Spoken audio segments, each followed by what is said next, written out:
Hey guys, what's going on? This is Shadow, and today I'm going to be finally bringing you my Simorgh deck profile. Now, I was waiting on a few cards to come in the mail because I bought singles for it to just finish this deck off, and they finally came yesterday, so I quickly built it, and now I'm going to be showing you guys. And before I get started, if you like, please like, comment, and subscribe to this video, and if you haven't yet, please click that notification bell so you'll be updated on anytime that I have a new video coming out. And please post a comment on the section below. I will do my best to make sure that I respond back to you guys, because I always love reading the comments. Alright, without any further ado, let's go ahead and get started. And this is going to be my third of the big four deck profiles, as I always say, because I have four like Winged Beast decks that I actually really enjoy. Black Wings, Harpies, Simorghs, obviously now, and then the last one is going to be the Raid Raptor. So I'm still working on the Raid Raptor deck. There's a lot of things that I have to actually get for it, because the new Phantom Rage set came out not too long ago, so there was a few cards that I actually have to add to it, and I just completely build it from the ground up. So, alright, let's go ahead and get started. So the first thing is going to be 3 copies of Simorgh Lord of the Storm. Lord of the Storm, this is essentially this and the Simorgh of Darkness are the big boss monsters in this deck. That's why I call it like Big Bird Boss. Because when a spell or trap is activated, as a quick effect, I contribute a wind monster, including himself, then target the card my opponent controls and shuffle it back into the deck. So it's a really good way to get rid of whatever they have on the field if you need to make sure that their field is wiped so you can play off with a lot of your plays.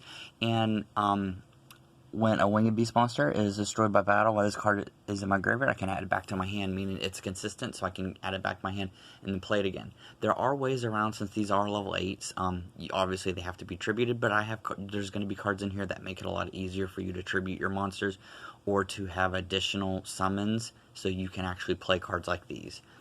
Alright, next I've got 3 copies of Simorgh of Darkness, and he pretty much does the same exact thing with the first effect. If a spell trap effect is activated, I contribute a wind monster to negate it and destroy the card.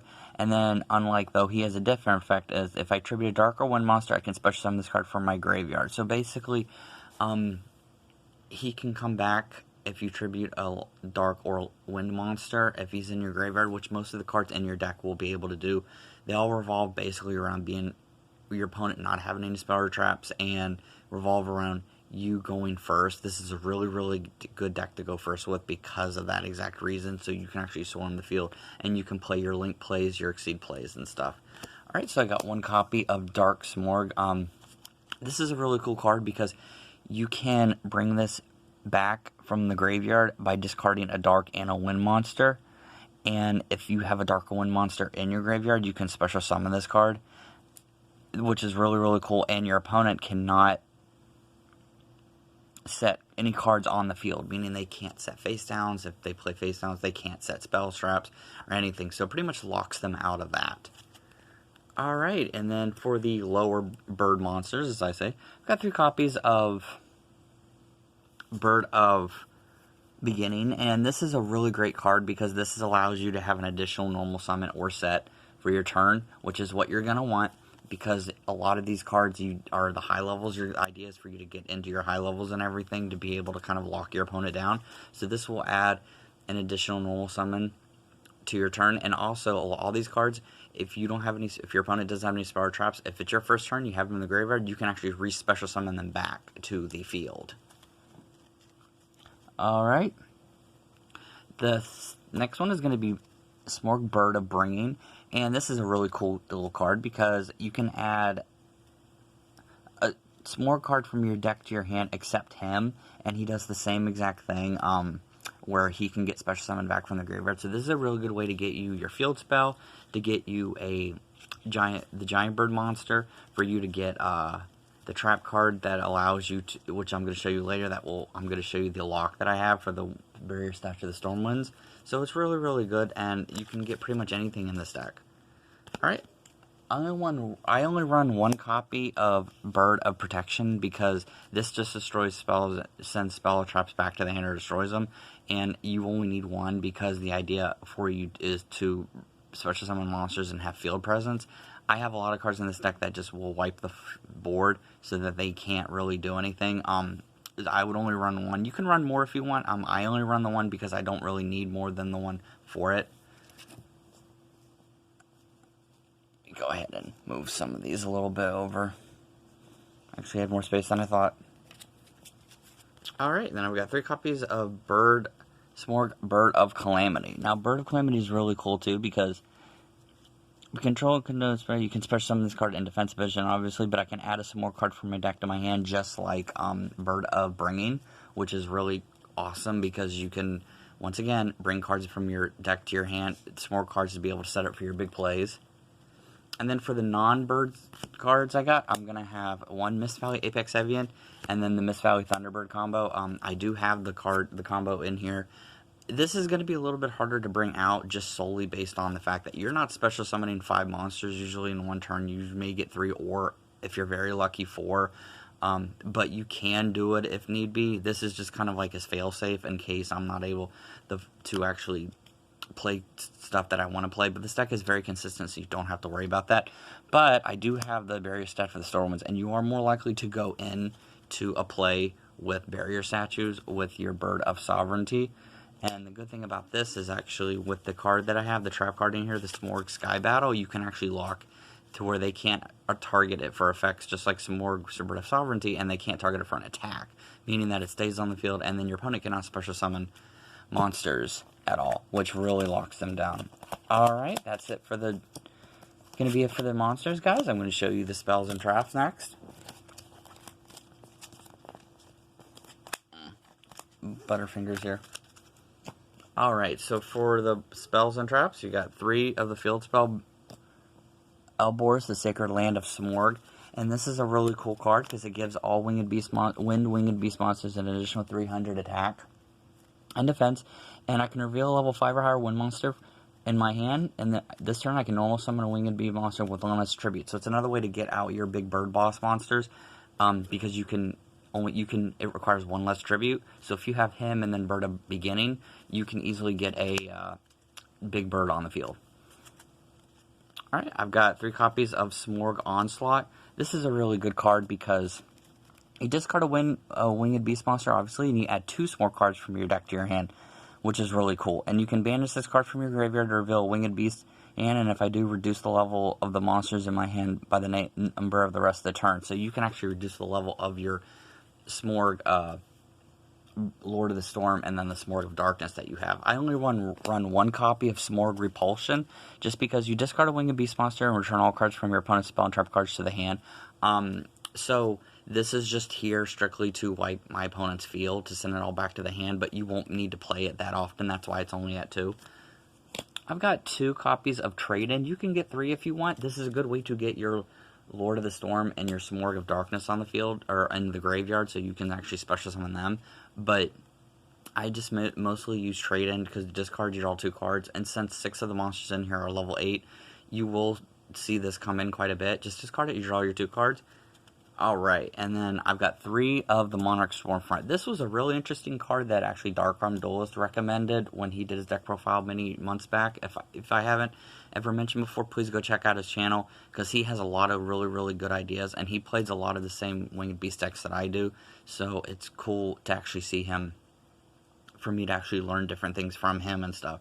Anyways, what Monarch Stormfront does is you can actually use your opponent's monster as a tribute, which is cool. So if monsters can't be destroyed by battle or destroyed by card effects or whatever, which is a lot of cards nowadays, you can play Monarch Stormfront, take their monster basically, and use it as a tribute for, Simorgh of Darkness or Lord of the Storm. Alright, and then for I call them the tech cards, I've got Lightning Vortex, 1 Foolish Burial to just dump the monster in my graveyard, a Simorgh monster in my graveyard if I need to, so I can special summon it, the same turn. Swords of Villain Light, and then last but not least, 1 Terraforming, just so that I can get the field spell in here, because the field spell in here is very important because it reduces levels and everything, and it gives you an additional attack. Alright, so that's it for these spells. Let's go ahead and move on to the traps. And I don't run but 4 traps in this deck, so there's not a whole lot to go through. First is going to be Simorgh Sky Battle. Now, Simorgh Sky Battle is awesome because, like I said before, it protects Lord of the Storm from being attacked, and they can't be targeted by effects or for the attacks, and the only thing they can target is the highest attack monster on the field. So if you've got Lord of the Storm, they have to target, or Simorgh of Darkness, or Dark Simorgh, or whatever, they have to target that. Or if you've got Bird of Sovereignty, they would have to target that. And if you're using that combo with it, they can't. I don't really see them being able to special or normal summon a monster with more than 2200 attack. So you're pretty much safe and lock them in for that. And then I just run 2 copies of Harpy's Featherstorm. You guys know what this does. You don't have to run 2. You can run 3, or you don't have to run any. This just prevents them from activating effects on their turn, and that's pretty much it. So it just locks them in.